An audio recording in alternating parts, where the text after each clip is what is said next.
Yes, it's a long video, but if you just downloaded Logic Pro 11 and are overwhelmed by what you see, then save yourself days or even weeks of frustration and watch this 101 level tutorial made from the point of view of an artist and longtime Logic Pro user, myself. Today, I have created a short piece of music to help walk you through every step and sometimes misstep that is taken along the way when making a new song from start to finish. Let's get started.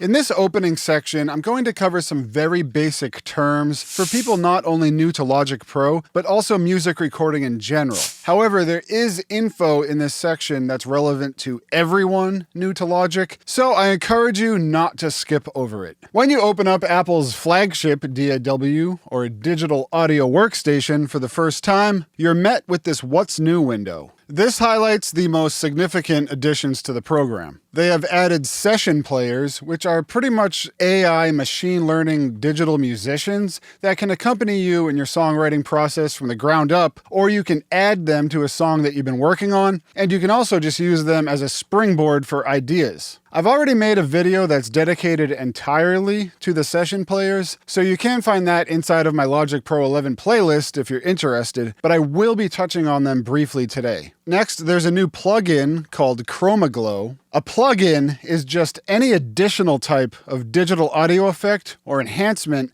that you would add to your recording. Some examples of plugins are reverb, delay, equalization, compression, chorusing, etc. In Chroma Glow's case, it seeks to enhance your digital audio by adding characteristics to it taken from classic analog designs. Next, we have a new process called Stem Splitter, which allows you to import a song and then separate the vocals, bass, drums, and all of the other instruments to their own tracks. It's very straightforward and easy to use, so I'll give a quick rundown today. The catch is that you need an M-Series Mac, so it will not work on Intel. The same can be said for Chroma Glow. And then finally, there's something called Round Trip, and this allows for further integration with the iPad. Okay, next I'm asked if I want to download the complete session player library. Then I need to select which type of project I want to make. You're given choices ranging all the way from an empty canvas to pre-configured project templates. Today, we'll be building a session from scratch so that you can understand the basic workflow as well as editing commands and techniques. This way, you can take the knowledge that you gain today and use it as a base layer for whatever you decide to do next. However, Logic still offers us two directions that we can take from the beginning: an empty project or a live loops session. The empty project starts us off in a view that every session, regardless of musical genre, will use. The same cannot be said for live loops, and while I can potentially cover both of these workspaces in tandem, that comes with the risk of confusing and overwhelming a beginner. A lot of people sparsely or even never use the live loops workspace, so that's going to be saved for a different video. All right, so I'm going to select an empty project, but first we need to make sure that your audio device is selected and set your buffer size. So we're going to go to Logic Pro, go to Settings, and go to Audio. Next to Output Device and Input Device, you're probably going to have some sort of external audio interface here, like the Focusrite Scarlett, the SSL2, something from UAD, Apogee, but you can even use your laptop microphone and speakers as well. Here I can see that my Symphony is selected. Next, you set the buffer size. And if you're recording, you're usually not going to want to go above like 128 because audible latency can be introduced. In audio recording, latency just means the amount of time it takes for you to play your instrument, have it converted through your interface, converted back to analog, and then have the speakers play it back for you. Anything above a few milliseconds can be distracting for a lot of people, so it can be important to keep this as low as possible while recording. These settings aren't part of your current project, but rather they remain global or program-wide until you change them. When it comes time to mix your song or blend all of the elements together into a single audio file, you're going to want to raise your buffer, usually to 1024, because this will give you some more processing headroom so that you can pile on more of those compressor, EQ, reverb, whatever plugins to your heart's content, or until you actually do run out of processing power. So we just hit apply, close this out, and choose empty project. now I need to decide which type of track I want to start my song with. There's your general Midi or software instrument track, a pattern track, which opens up the step sequencer inspired by classic drum machines. Don't worry if that confuses you, we're going to dig into this later. Session players is next, and then you have your basic audio track, which would be my microphone, guitar, or anything else from the real world. Today we're going to start with a software instrument. And when doing this for the first time, it's a good idea to click on the details icon and navigate away from the default patch, because this will probably load some things that you don't want. You can make your own default settings later. Right now we're just going to use an empty channel strip. Okay, hit create. And now finally we're in a new session. Everything you see in front of you is known as the main window. But I still like to call it by its old name, the arrangement window, because this blank space to the right here is where all of your different types of tracks will be laid out. In other words, this is where your arrangement will be, so that you can see and edit your files as you like. Before I jump into what else is in front of us, we need to set the project's sample rate. So go to File, Project Settings, and Audio. Sample rate just means the amount of times per second an incoming audio signal is captured by your audio interface. At 48 kilohertz, there's 48,000 samples captured per second. At 96K, there's 96,000, etc. Most of the time, I work at 48K.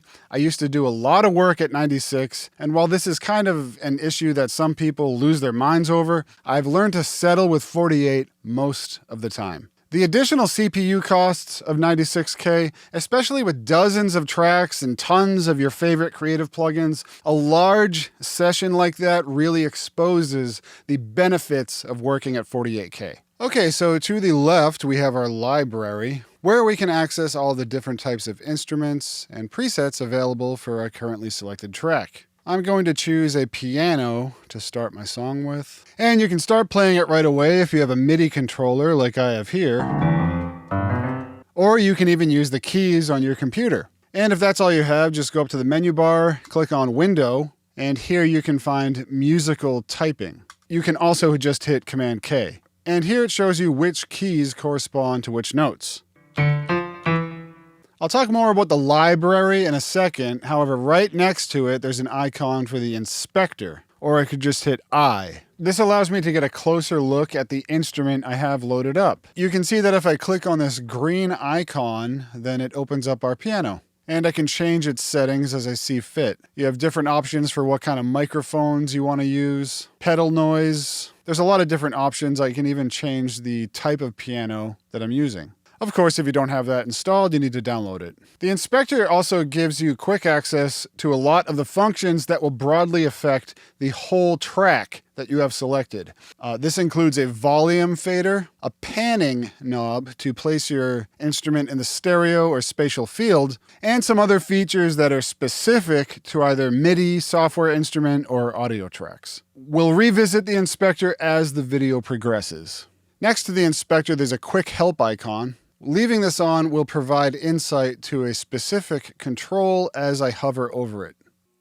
Closing this out, right here we have what's known as our track header. Here's where we can name our track, enable it for recording, as well as mute it, solo, and adjust automation. Don't worry if you don't know what that means, we're going to dive into that later on. Some of the stuff in the track header is redundant to the inspector, and some other windows in Logic Pro as well, which might seem strange at first, but it actually saves us some screen real estate by not having too many open windows at once. Nonetheless, if you want to remove some of the components from your track header, then you can just right-click, scroll down to Track Header Components, and untick the unwanted items in the list. So next, I want to turn on Logic's advanced features. I know that this is a 101 course, but bear with me because as a longtime user, I believe that a lot of these so-called advanced features should be enabled for everybody, even if you're brand new to recording your own music. If this enables something that you'll never use, then it's much better to just ignore it as opposed to having a ton of useful stuff turned off. So to enable advanced features, we're going to scroll up to the top here, and you'll see that there's something called simplified mode. We'll just click this, and this will open up your settings. we're just going to click this little box that says Enable Complete Features, and that's all you have to do. It might not seem like it, but we just opened up a lot of possibilities. So now I need to tell Logic how many beats are in each measure or bar of my song, what key my song is in, and what tempo I'm playing at. I can do that two ways, through the Global Tracks menu or my control bar. Global Tracks controls different aspects of the overall project, like tempo, key, and time signature, and you can also access those from the control bar as well. The differences between the two I'm going to lay out right now. Let's set the key and time signature with the control bar. So this whole section up here is the control bar, and then this little subsection in black is called the display. If I click on my time signature, then I can change it.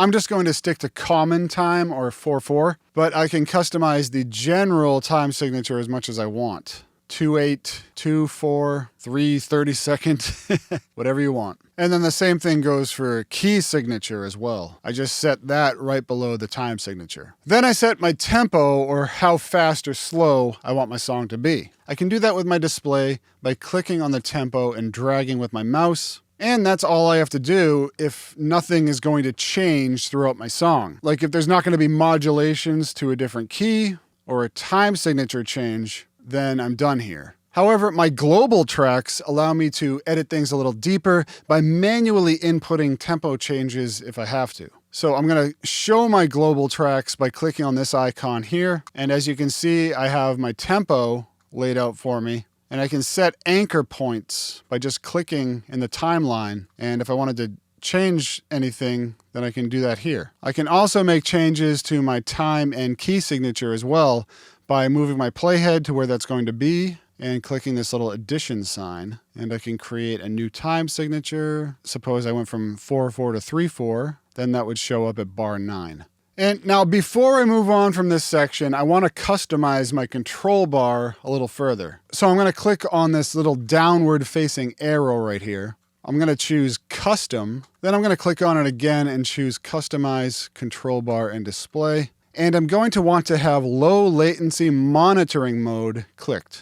This should not be on all of the time, but it comes into play when we start recording. So if there's any type of plugin in our session which is introducing latency or a time delay in my signal, then it will be bypassed. It will be very noticeable to you if you have to have this on while you're recording. And I think I'm going to leave everything else how it is for now. To close this window, I can just click away from it. Now, if I want to have a metronome or a click track on while I'm recording, then I can just go up here to the metronome icon, turn that on, and make sure that click while recording is selected. I do not want to have the metronome on while it's playing back, so I'm going to uncheck that. Then if I want 1 bar of count in before a recording actually starts, then I can enable that next to the metronome, but I can increase this all the way up to 6 bars if I want to.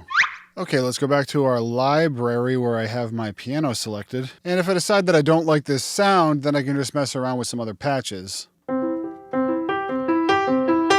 That sounds pretty good. The next step would obviously be to record something. Let me get my piano closer. And I just hit R to start recording.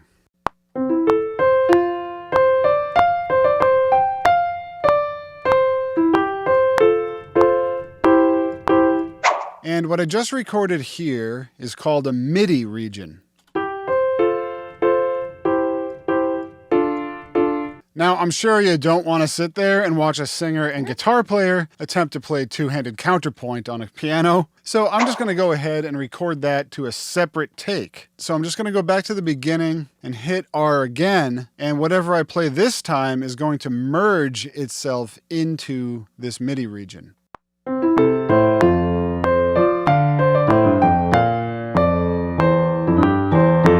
Okay, now we have a complete piano part. If I double click on it, you can see that it opens up something called the piano roll. And these little rectangles represent what I just played. These are called Midi notes. Midi notes send signals to the software instrument to play something. I can edit them, like suppose I made a mistake. I can just select it and delete it. Or if, for instance, this note came in a little bit too soon, I can grab onto it and I can shorten its length. I can do that on the other side too. And shorten this one, tighten them up a little bit. If I hit Command, that brings up my secondary tool, and I can draw in a new note. Let's undo that. If I want to change my secondary tool, I click in this menu here, and I can choose any of these options, like I could slice them up with the scissor tool. I could join them together with the glue tool. And there's a bunch of other stuff I can do in here as well. I can tighten up my performance with something called quantization. Like suppose I wanted to pull all of these notes to the closest 16th note. I just select the notes, select 16th from this list over here, and then I just hit Q. Of course, my strength has to be up to 100%. Strength just adjusts how accurate you want your quantization to be. So I'm going to put it to 100%, and as you can see, the starting points of each note are lined up to the nearest 16th note. All right, so also I can get creative. Like suppose I have a part in my mind that I could never play physically. I can just manually input those notes. What if I wanted a fast scale here? Well, let's work that out. Da-da-da. So the scale that I'm hearing in my head is actually going to be playing 30-second notes. And right now I have my MIDI arrangement window here set up to see 16th notes. So if I want to see 30-second notes, I go up to our control bar in the display, and under division, I just changed that to 32. And as you can see, it changed my display here to 30-second notes here. So I'm going to shorten this note. Then I'm going to draw in 30-second note. I'm just going to hold down Option, and if I click on this and drag it over, that will duplicate it. And then I'm going to do that for the whole scale, and I'll be right back. So I moved a few things around and I added my fast scale. Here's what it sounds like.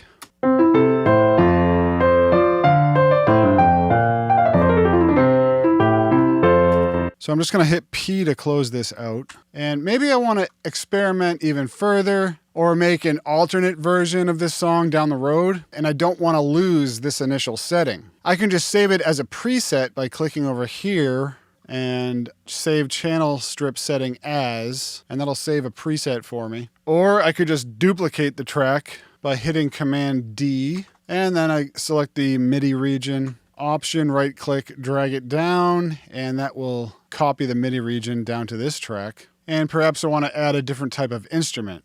Like perhaps I want like an 80s style piano or something. Or like nothing like that at all. Maybe I want like a chiptune style thing.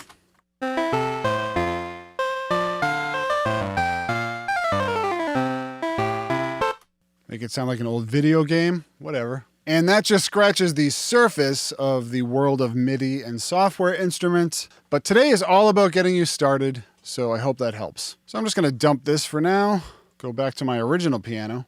And speaking of scratching the surface, let's look at the step sequencer. I hope the video is helping you out so far, and if it is, the best thing that you can do to say thanks would be to leave a comment, like, and subscribe to Como Music Creation. It is more difficult now than it has ever been to get a YouTube channel going, so all of that stuff helps me out tremendously. Thank you very much, and let's get back to the video. Okay, now I want to add some drums to my piano part here. So to do that, I'm going to go up to my menu, click on Track, choose a new software instrument track, or I can just click on this little addition icon here. And in my inspector, I'm going to click on Instrument and scroll down to Drum Machine Designer.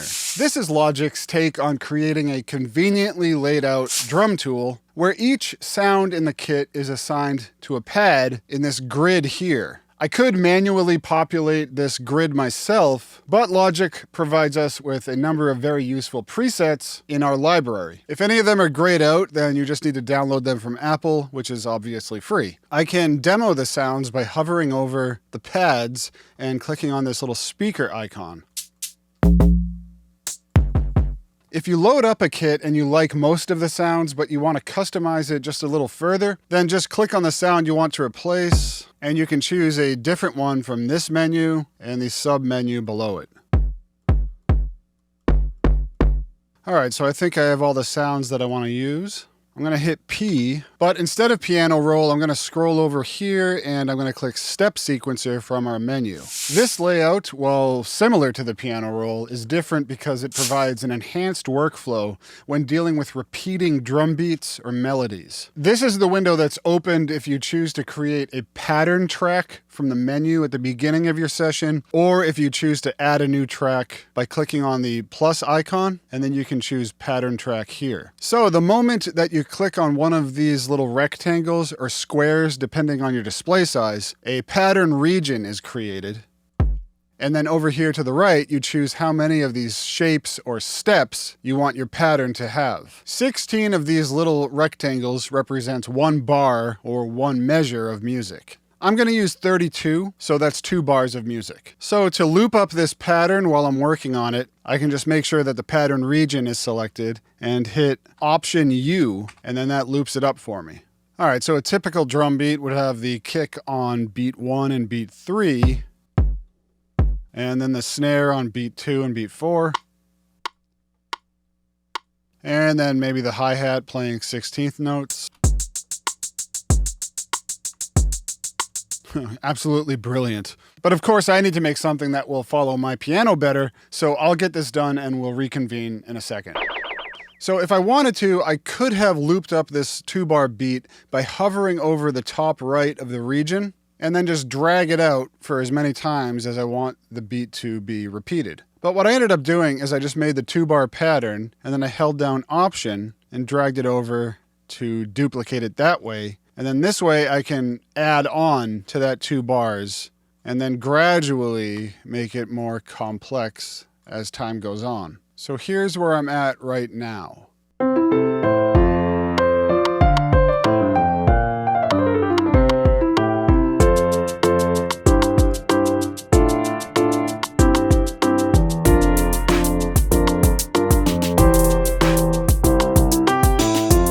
It sounds okay. Now let's focus in right here. Now, do you notice that hi-hat chirping there? Well, you can easily create that by making sure that the hi-hat is selected, clicking on this little arrow here, and this exposes the deeper editing capabilities of the step sequencer. We just find repeat from this little menu right here, and we can slice up this individual hit all the way up to 16 times. But for me, 3 sounds right. We can get really specific and granular with each of our hits from here, slightly adjusting the volume of each of them using the velocity selection. And we can even get each individual hit to play a little early or a little bit late as an attempt to humanize the performance a bit.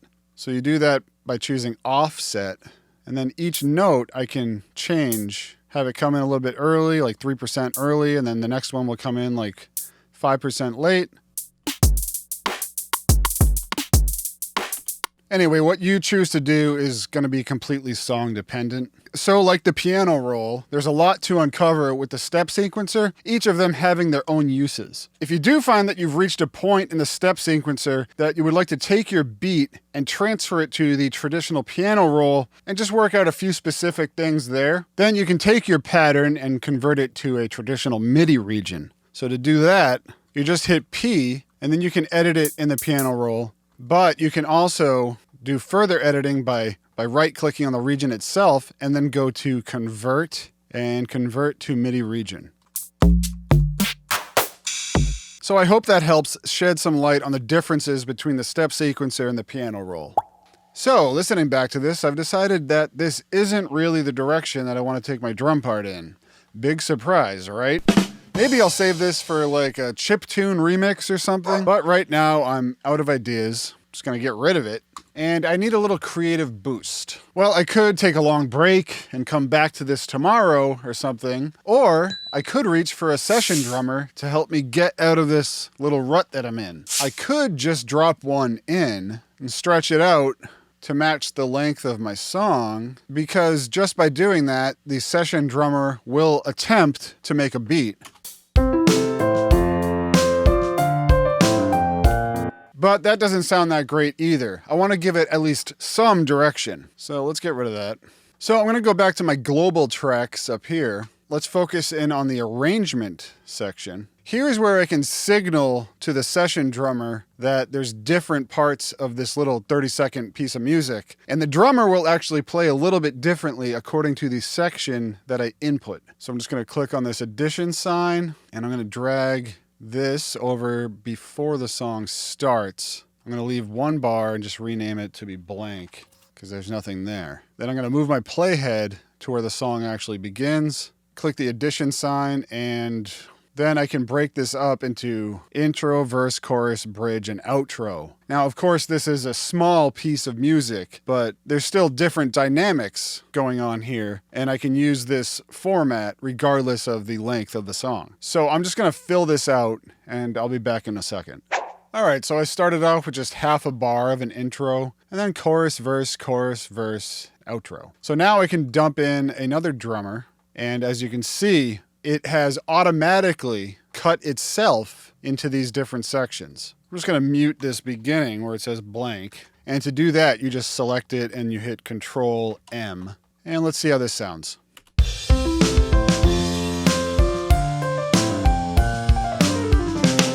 Not bad, but I want to tweak it further than this. So I can click on the region, and then I can change the style of drummer and even the set that it's using. I can do this for each individual part, but it's a lot more cohesive if you just choose the same one for all of them. However, suppose I wanted the chorus sections to be a little bit more complex and have more drum fills in them. I can just do that very simply with these sliders. And for the limited amount of controls that you have here, you actually get some pretty interesting results. You know, as I've already mentioned, I made a video diving pretty deep into this, so go watch that if you need a complete breakdown. As for now, I'm just going to continue tweaking this, and I'll play it back when I'm satisfied with my results. So in the end, I decided to go with the modern Motown drummer under the R&B section. It took a minimal amount of tweaking. What I spent the most time on was actually looking for the right sound. So here's how it came out.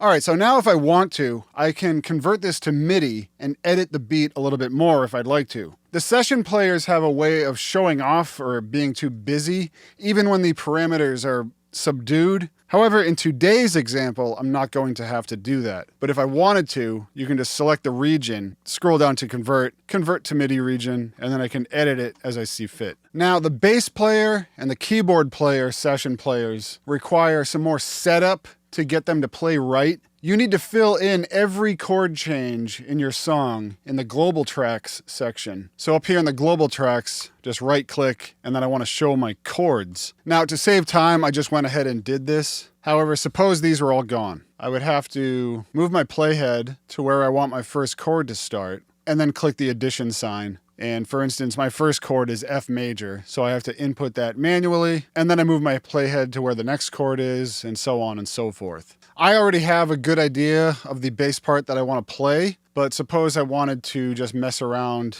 with the bass player. Now if I just throw one in, it's going to see these chord changes.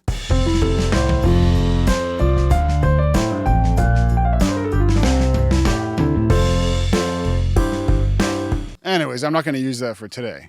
As for now, we're going to get back to the basics, and we're going to deal with some audio recordings. I'll record some new audio and then I'll show you how to import some pre-recorded stuff into your session as well. So let's make a new audio track. And when doing so, I can choose which input my audio source is coming from. In my case, my guitar is plugged into input 3. Just hit create. And let's open up our inspector. And as you can see here, input 3 is selected. If I forgot to do that, I would just choose that from this list here. Now, about a year ago, I made a video going through the issue that I'm about to cover. However, it's still stubbornly a default setting in Logic, so I gotta go over it again. All right, so first let me just double click on this and name my track Guitar, and then I'll arm it for recording.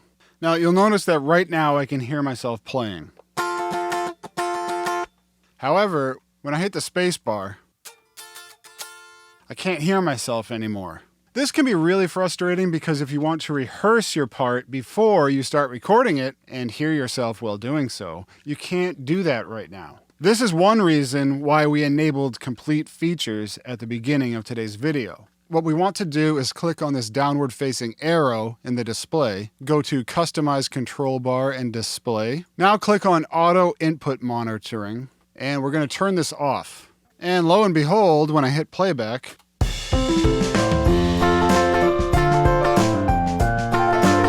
now I can hear my guitar and I can rehearse my part as many times as I want. This is something that countless new users are confused by, which is why I included it in my Logic Pro default settings that are illogical video, which again is about a year old, but is still pretty relevant.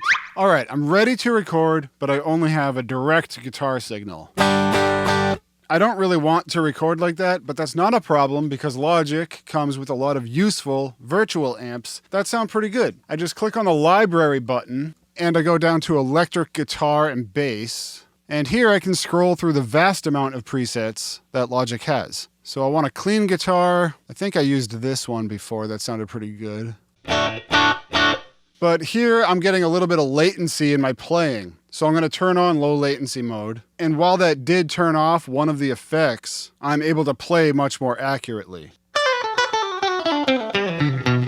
Yeah, there's no noticeable latency right now. And these presets come with their own stack of effects. And I can see those here. Like for instance, this preset is loaded up. Starts out with a noise gate. Then it has a pedal board with a compressor on it. Then an amplifier, an EQ, and then another compressor. And if you're overwhelmed right now by the amount of information or steps that it seems like I have to go through just to record something, just know that going through these steps mentally only takes a few seconds after you learn them. I'm just putting them into words and doing my best to lay them all out, which really makes anything a bit long-winded. Everything I've mentioned so far becomes second nature pretty quickly. And if there's something that I just did that I haven't covered yet, don't worry, we're gonna get there. I'm just gonna hit R to start recording.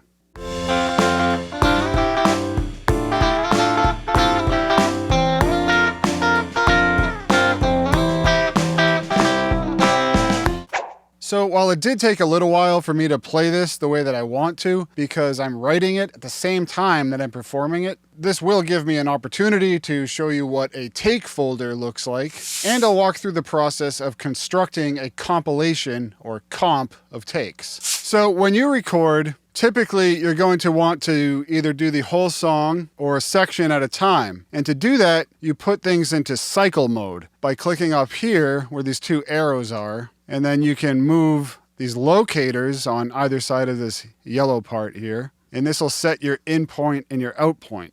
Then when you record, this section will be looped up and it will repeat itself for as many times as you want. And each take, each recording is saved inside of this take folder here. To access all the different takes, just click on this triangle. This is where my idiosyncrasies really become exposed, if you will. As you can see, I did 18 different takes, and then I chose little bits and pieces of each of them to comprise my comp. So let's just undo what I did. I'm gonna just pretend like I didn't do any of that. Now I just have one take selected. So let me solo this out. If I like this little part here,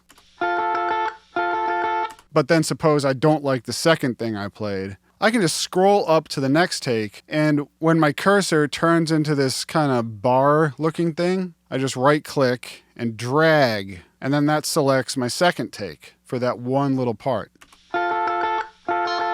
And then I can go through the rest of the performance and take little parts, little sections that I want to keep. And it's really as easy as that to make a complete composition of all of your takes. So let me undo all this and get back to my work of art. Now, once I have that finished, I just click next to that arrow and I scroll down to flatten or flatten and merge. So if I flatten it, see, there's a bunch of regions. You might want that, you might not. If I choose flatten and merge, it merges everything into one region. And that's what I want to do. Now, if I want to edit things a little further, like I want to zoom in, and maybe I want to get rid of everything before I actually start playing, I can just hover over my audio region, and the bottom left, I can grab onto that, and I can drag this corner over to where I start playing. However, since we have our advanced features enabled, there's an easier way to go about this. Going to go back to my settings, so go to Logic Pro, Settings. Under General, there's a sub-menu called Editing, and I'm going to make sure that all of these are selected. Fade Tool Click Zones, Marquee Tool Click Zones, Quick Swipe, and Take Editing Click Zones. I'm going to X out of here. Now, as you can see, when I'm scrolling through this audio file, you'll notice that my cursor changes into something called a Marquee Tool. What I can do is I can go to the point where I want my edit to start, and when I click here, you'll see that it makes a line. If I double click it, it makes a cut. Now I can just go to the piece that I don't want and I delete that. And now I can even go up to the top left and make a little fade in if I want to. And I can still drag and resize the region if I need to. Now I'm just going to zoom out. I'm going to go to the end of the file. And right after I'm done playing, maybe I want to get rid of this noise. I can just select here, drag out, and everything that's highlighted I can delete. And I can just make a little fade out. And I can even adjust the slope of the fade if I want to. And if I want to hear that without having to drag my playhead over here, then what I can do is I can just use my marquee tool to make that point. And if I hit spacebar now, that's where my playback will start from. Now, suppose I have a piece of audio with a bunch of cuts in it. Let me just make them. But suppose that this is how the audio came, and it's full of little pops or clicks. What I can do is I can just make each of these fades the exact same, and I can do that very quickly through the inspector. I just click on Region, More, and I select the regions that I want to automatically fade, and then I can control that here. And the same thing for fade out. Undo that. That's just an example. All right, so next I'm gonna drop in the bass guitar. I kind of went ahead and recorded it already. I'm just going to show you how easy it is to drop in an audio file into Logic. All right, so all you got to do is navigate to the folder where you recorded your instrument. In my case, I got my bass right here, and I just drag it into the project. But if you want to do it the proper way, you just go to File, Import, Audio File, and navigate it that way.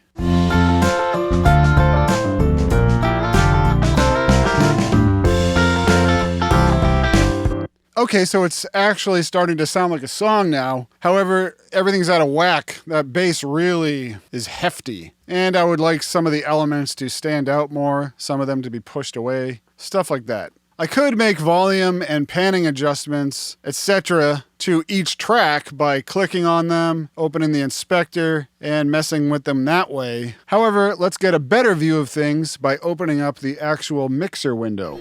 So let's just hit X to open it up. The mixer window differs from the inspector because it provides a layout of every track in your song where you can adjust all of the most crucial elements of your entire mix. Like I said, you can change volume, you can change panning, but you also have access to each track's plugin menu as well, where you can add any type of effect you want. And here you can see that most of the preset instruments and audio presets that we chose come with their own chain of plugins on the tracks. Once your plugins are on your track, it's very easy to rearrange them just by clicking on them and dragging them around. You can copy them to another track by hovering over the plugin, holding Option and Command, and then you can move it wherever you want. And if you want to add a new plugin, you just click on an empty space. And then here's your list of all the available plugins inside of Logic. And down at the bottom where it says Audio Units, here's where all of your third-party plugins will be installed. Anyways, including plugins on the instrument, the session player, and the audio track presets. This is Logic's way of just helping you along and trying to push you in a direction to achieve a better sound. However, the more that you grow, not only as a musician, but also an engineer, which is pretty much what everybody has to do these days, you're probably going to want to start with a lot of this stuff off. And then when it comes time to mix your song together, that's when you're going to want to add most of your plugins. Unless it plays an integral part of your sound, like a chorus or a delay, reverb, something like that. So you can turn these off simply enough by hovering over them and seeing this power icon show up. And then you just click on that to turn them off. Or you can turn them off all at once by clicking up here in the channel strip setting area. And in this list, you can bypass all the plugins. You can remove all of them, remove just the bypassed, etc. So you can add plugins to any type of MIDI or audio track, and you can also add them to a bus. So with that, let's talk about buses. So as you can see here, this preset also comes with its own effects send or an effects bus. These buses have their own plugins on them. Now if I hover over this send, hold shift and click on it, it will show me exactly where that bus is. Since there's only one bus in this project so far, that's pretty easy to find. But once you get a project with many, many buses, this feature becomes a lot more useful. A bus is different from a MIDI or an audio track because it doesn't contain any individual region. Rather, buses are used as outputs for any number of audio or MIDI tracks. This way you can apply the same processing to a group of tracks, and then they can be sent to the main stereo out along with everything else. Or you can also use them to house effects like reverbs, choruses, distortions, whatever you want, so that you can send any number of individual tracks to that effect. Creating a bus in Logic is very easy. So let's say that I wanted to send my guitar, my bass, and my piano to a bus. I just select each individual track holding Command. So now that I have all these selected, I just go up to Output. And instead of stereo out, I'm going to send them to a bus. Let's just say I want to send them to bus 10. It really doesn't matter. Now there's bus 10, it just shows up. And then you can name it whatever you want. I'll just call it Group 1. I can also do this the long way by clicking on Options, Create New Auxiliary Channel Strip, and then I assign it a bus. And then after I do that, I can route everything to that. But the way I did it is more streamlined, I think. All right, now maybe I want to add some reverb to my drums. I can just make a new bus. Oh, and next to the bus, there's this circle where I can control how much level I want to send. So if I just want to send a little bit or a lot or the full amount, I can do that right here. And let's call up Space Designer. Now I can scroll through the presets and find a suitable one for my drum room. And Logic usually does this automatically, but when your effect is on a send, just make sure that the dry is muted so that you're just getting the affected signal. And maybe I want to add an EQ to this also.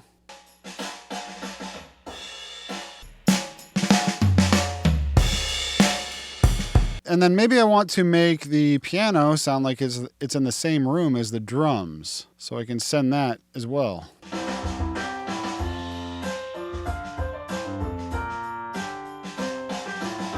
All right, it's not all the way there, but it's getting there. It's starting to sound like music, at least.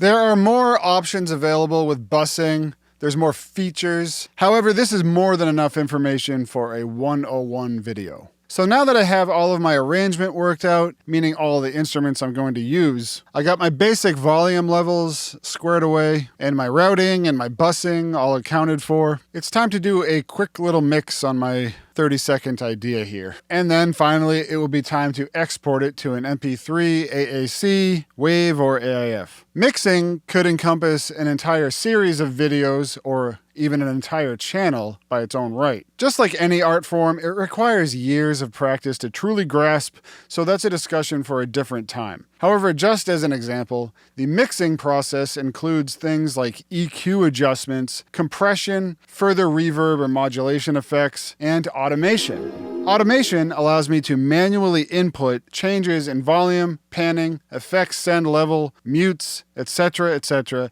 into my production. These changes will be embedded into the song as it plays back or automated into it. So suppose there's a part in my piano that I want to stick out above everything else. I just hit A on my keyboard and that opens up the automation menu. I'm just gonna hit X to get out of my mixer, and let's zoom in to what I want to automate on my piano. Let's see, I want to expose this little run here.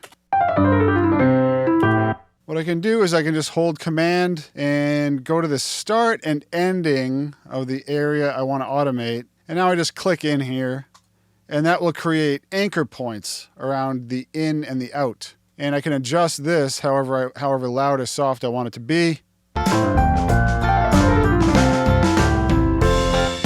All right, that sounds fine for now.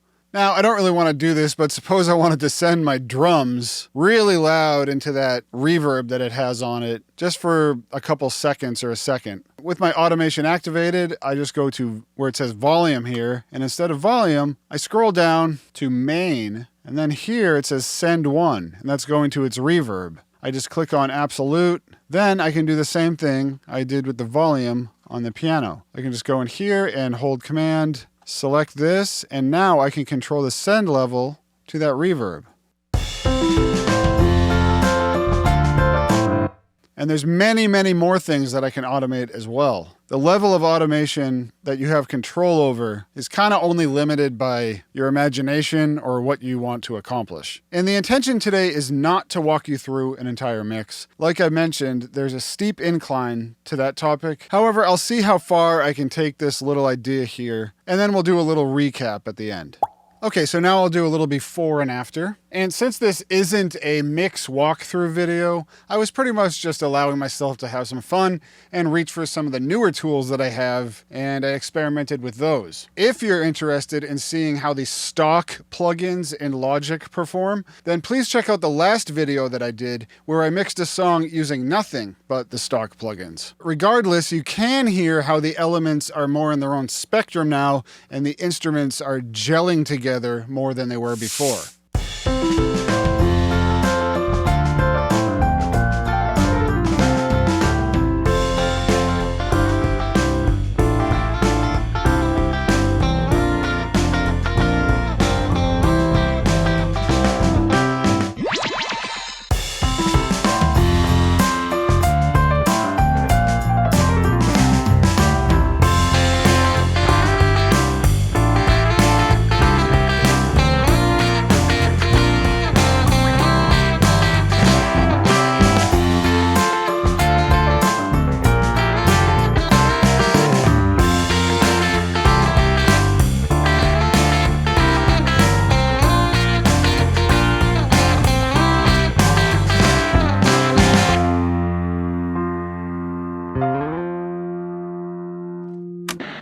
Most of the tools that I chose to use today are very CPU intensive, and they can hog up your computer sources very fast. That's where track freezing comes into play. So right here, I have my bass, my guitar, and my piano frozen. That means that I can't make any adjustments to these plugins. They've all been rendered in the background, so it removes all of these plugins from the current session or freezes them in place, so that it opens up that CPU power once again. The way that you freeze a track is you go to the track header components and choose it from the list here, and then a snowflake icon will show up here, and then you just click this and make sure that the icon is blue, because that way it will render your plugins. and then you just hit spacebar and it renders it in the background. It can take a little while if there's a lot of stuff that has to get frozen. Anyways, the reason why I didn't freeze the drums as well is because you can't do that when you're using a multi-output instrument. So these tracks are either mono or stereo,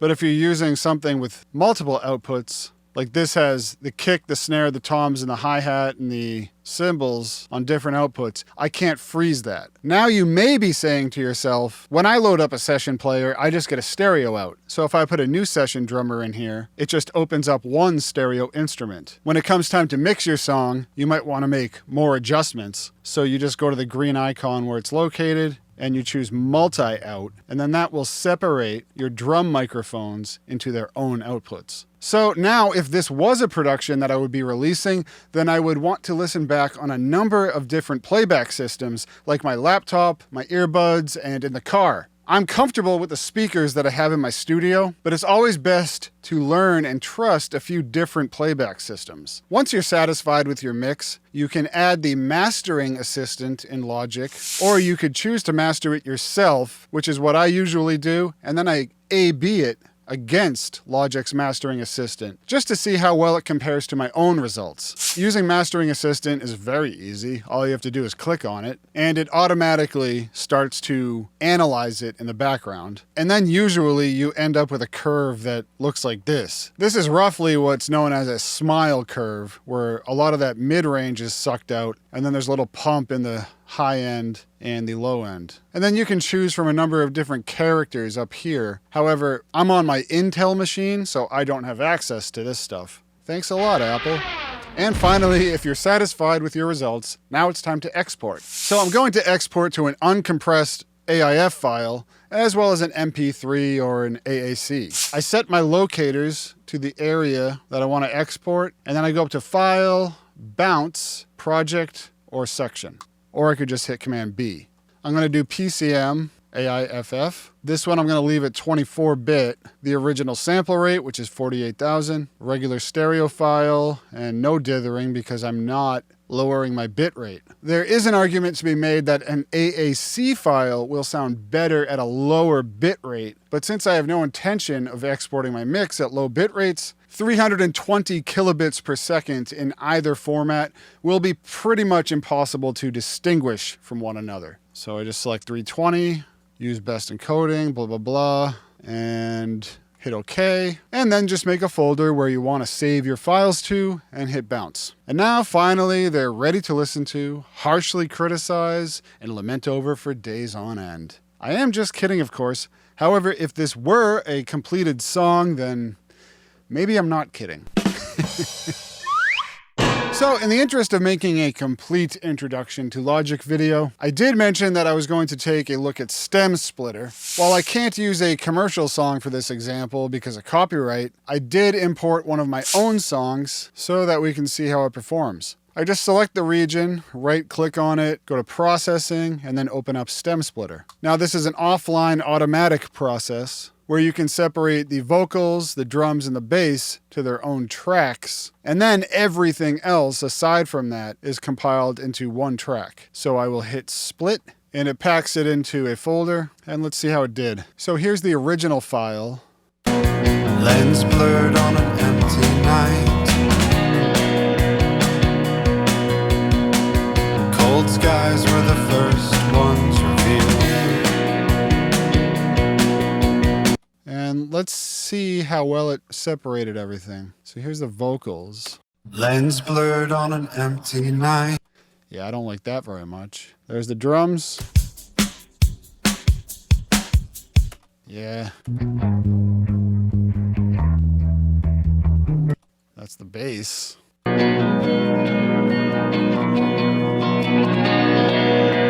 So it did a very poor job with this song.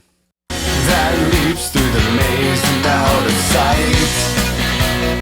This would be completely unusable for anything. Let's try one more song, I guess. Okay, here's another song of mine. Let's see how well it does on this one. If you saw any of my other Logic 11 videos, then you probably know this song.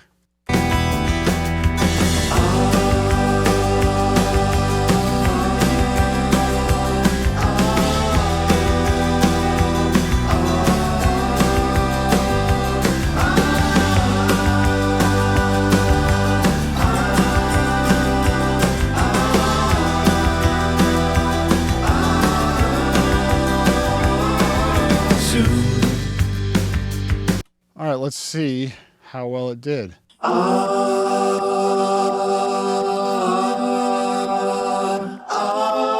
Yep. The drums aren't as bad as the other one. See, the thing is that it's like really phasey and muffled. Let's see about the bass. Yeah, grainy garbage there. The rest of it,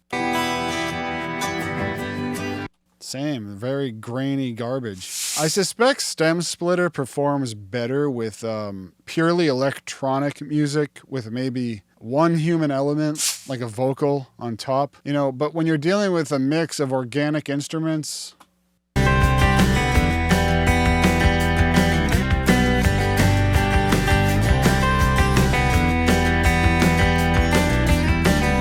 and the intention is to blend all of the instruments together into one force. I suspect this is where the Stem Splitter struggles. The drums aren't terrible, but they're not usable. Stem Splitter definitely needs work. I am not impressed. So once more, I really hope that I helped you get started in Logic Pro 11. If there is something that I missed, then it will most likely be covered in a more advanced video down the road. However, just leave a comment if you need clarification on anything. If you'd like to hire me to do a mix or to produce your own music, then please don't hesitate to reach out to comoproductions.com. Thank you so much for watching until the end. I really hope that you write and release some great music of your own, and I'll see you next time.